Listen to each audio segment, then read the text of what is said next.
Social Security video, I detailed that the law is actually written to offer transparency and protection for the recipient. With these protections, Social Security law on face value is fair. The current implementation is the issue. I will cover some background and how it pertains to me.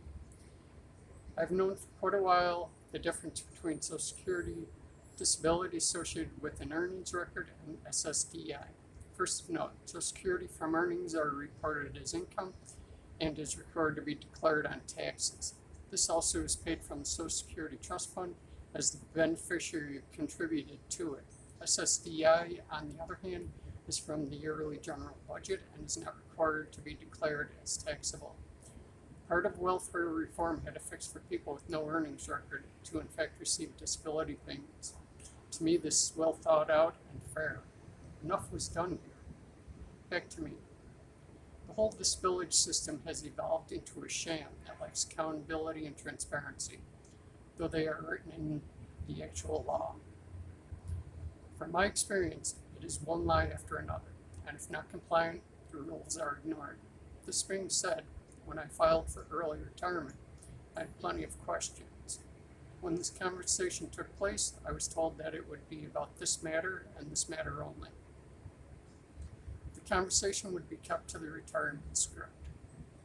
The received transcript is a verification of basic recipient info.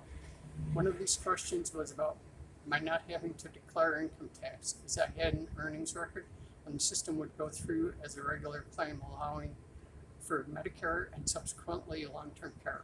Well, I came upon an explanation to this question: special needs accounts. What is that, you may ask?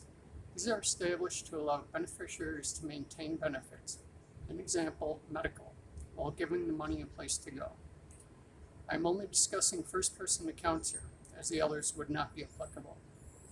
First-person accounts are established with funds from the beneficiary themselves. It is possible to even use Social Security funds themselves once rent, food, clothing are paid. The purpose of Social Security funds. The most important item here is that this is established in another's name. The Social Security beneficiary loses control, but not oversight. An EIN, a tax number for entities like businesses, etc., is established.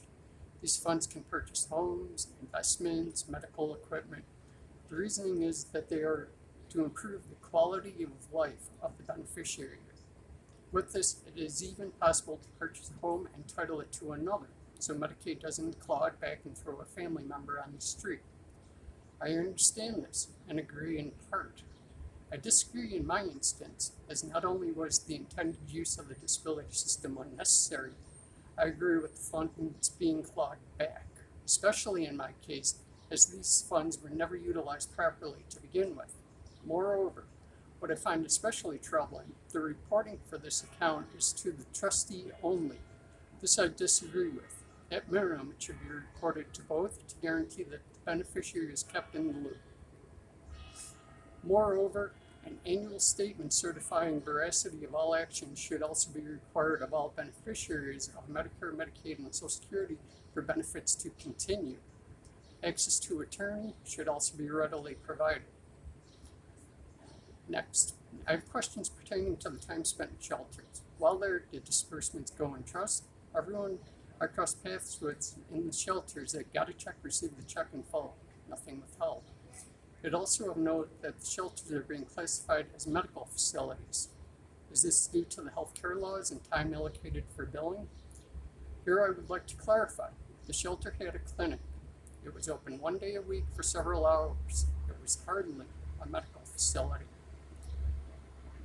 Coordination of care. This is about tying Social Security, housing, and medical together, but really it is about cost micromanagement.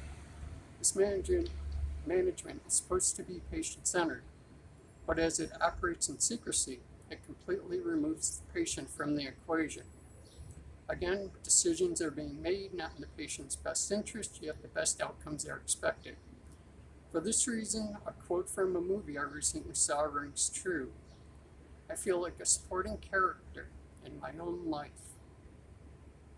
Furthermore, as I've stated previously, to me this seems a desperate attempt to prove mental health policy that has been bad from the beginning. In fact, I cannot arrive at any reasonable rationale for this, excepting bigotry. Looking back, I feel little more than a guinea pig, which resulted in never experiencing fear of missing out. I did miss out. In closing, in my opinion, retirement will be a continuance of the current.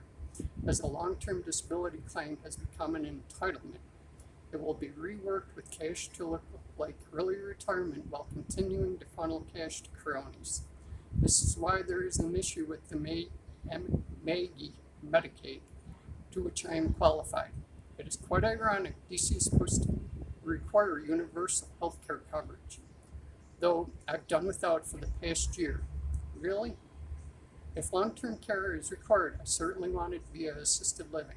This will more than likely happen depending on the level of eye damage while being coerced to conform to non-Maggie Medicaid. The system is certainly not working. Finally, I would also like to thank my family, in more ways than one, for the appreciation of the musical lyric, "A life not lived is still lost."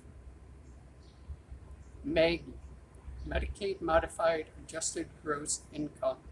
This is the method used for most.